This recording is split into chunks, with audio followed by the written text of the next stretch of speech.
Fala pessoal, sejam bem-vindos a mais um vídeo aqui no canal. Eu sou Pedro Cartelli e no vídeo de hoje eu vou ler o meu modelo de redação para o Enem. Mas antes, não deixe de se inscrever no canal, de curtir e compartilhar o vídeo. Então vamos lá. Antes de eu começar com a introdução, eu quero deixar claro para vocês que esse modelo é um modelo que eu uso, que funciona. Eu já testei, pelo menos comigo deu certo e eu espero que dê certo com vocês também. Esse modelo é causa e consequência, é o modelo que eu uso, que eu gosto de fazer na minha redação. Então, se não for o que você já está acostumado a fazer, se você utiliza uma outra forma, ponto positivo, ponto negativo, não tem problema, serve do mesmo jeito, só é você adaptar, beleza? Então vamos lá. Aqui a gente tem a introdução e ela começa retomando o tema do Enem, que é muito importante, porque o corretor precisa saber qual é o tema que vai ser discutido, certo? Ao decorrer da sua redação. Então você começa retomando o tema, tá aí em itálico, entre parênteses, e aí você continua. Representa um desafio para uma sociedade alienada e corrompida como a brasileira. A priori, isso se dá, lamentavelmente, e aí você coloca a causa e continua. Diante disso, coloca a consequência, é potencializada e agravada pela imoralidade inata. Resumindo, então a gente retoma o tema, certo?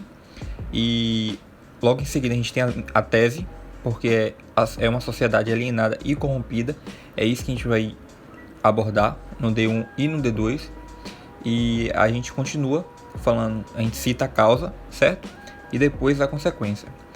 Vamos dar um exemplo. Digamos que seja o tema a violência contra a mulher.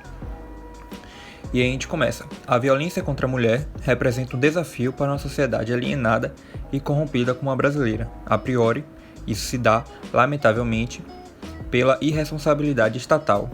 Diante disso, o público feminino encontra-se refém das inúmeras agressões, sendo potencializado e agravado pela imoralidade inata.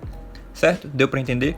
Seria mais ou menos isso. Então, é uma introdução completa, porque a gente retoma o tema, a gente coloca a nossa tese e finaliza estruturando causa e consequência, que é o que a gente vai abordar no D1 e no D2. Em seguida, a gente tem o D1.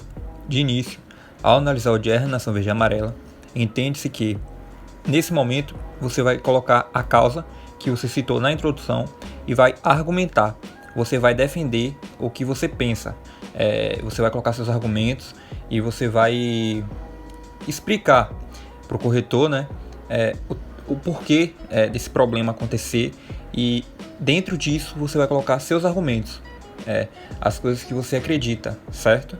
Então é muito importante que você saiba argumentar e explicar de uma forma clara e coerente para que o corretor entenda o que você pensa. E em seguida a gente já coloca uma citação.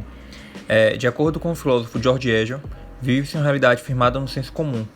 Esse ideal, ademais, é caracterizado pela presença intrínseca de um conhecimento popular sintetizado e repetitivo. Assim, em razão o tema ser um fato frequente e habitual, a sociedade, inserida nesse panorama, tende a perpetuar esse determinismo e alienação como ocorrências normais e irrelevantes.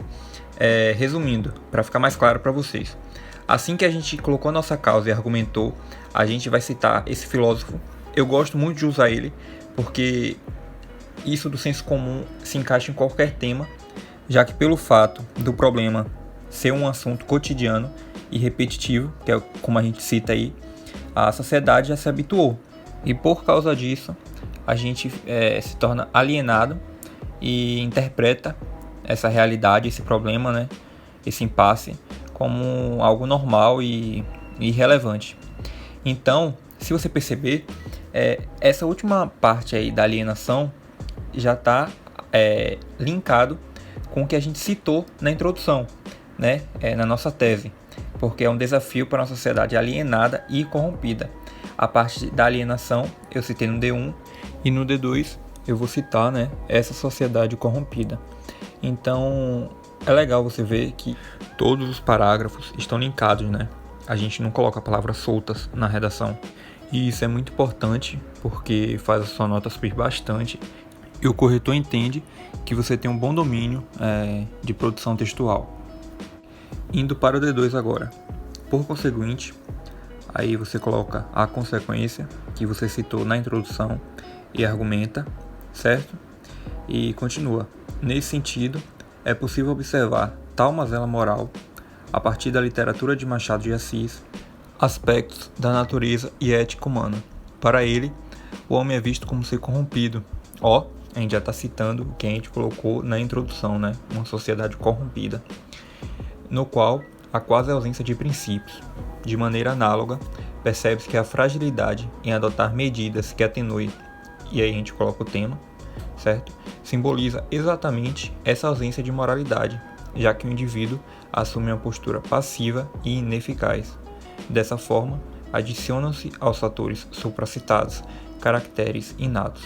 Bom, para resumir esse parágrafo, a gente começa com o conectivo por conseguinte, já que esse parágrafo é da consequência, e aí em seguida a gente vai falar justamente disso, dessa consequência, desse problema, os resultados disso, e vai argumentar. Da mesma forma do parágrafo anterior, você vai defender e vai colocar seus argumentos, seu ponto de vista, de uma forma muito clara e coerente. Depois disso, a gente tem a citação. Essa citação de Machado de Assis é uma citação coringa, serve também para qualquer tema, porque ele fala que o ser humano ele é corrompido por natureza. Então, frente aos desafios, aos problemas da sociedade, ele é passivo e ineficaz. E é justamente isso que acontece, porque se tem um entrave na sociedade e o órgão responsável não faz nada, ele está adotando uma postura imoral. E para finalizar, a gente tem a conclusão. Nessa conclusão, eu não fiz um texto pronto para você colocar, porque a conclusão é muito pessoal. Então, eu só coloquei os pontos principais que você tem que colocar na sua conclusão para que ela esteja completa e que você consiga fechar a competência 5, que fala sobre isso, sobre a conclusão. Então, assim, se você perceber, eu coloquei 5 tópicos. Eu começo a minha conclusão com o conectivo, portanto, e aí, em seguida, eu já coloco o agente social, certo? Qual é o órgão responsável que tem que resolver o problema, o que ele deve fazer, como ele vai fazer isso e para quê. Além de ser muito importante você responder essas perguntas, você tem que detalhar muito bem para que sua conclusão fique completa. E aí você fecha a competência 5. E aí, no final, o fechamento, eu gosto sempre de retomar algo que eu já citei na minha redação.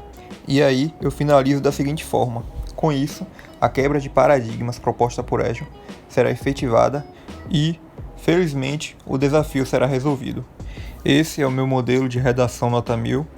Eu espero que vocês tenham gostado e que vocês usem nas redações de vocês para treinar e fazer prova, porque às vezes você pode estar perdido e não entender o tema. E aí, se você souber, um modelo coringa, um esqueleto no caso, vai te ajudar muito, já que encaixa em qualquer tema. Mas é isso. Não deixe de se inscrever no canal, de curtir, compartilhar e até o próximo vídeo.